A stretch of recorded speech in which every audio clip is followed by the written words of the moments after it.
Naast planten en kleine waterdieren worden ook kruipende landinsecten bestudeerd. Dus we hebben gewoon plastic bekers ingegraven. Ja. Nou, hier zie je er een. Je zou zeggen, dat is een omgekeerd bord. Ja, dat is het dakje. Tegen de regen? Tegen de regen. En die op de grond lopende dieren tuimelen daarin. Eens even kijken. Zo, Het zijn jeetje, wat is dit?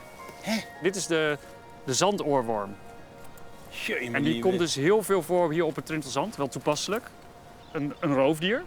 Die gebruikt die tang ook wel degelijk om prooien te overmeesteren als ze te veel tegenspartelen. En ze eten kleine insecten.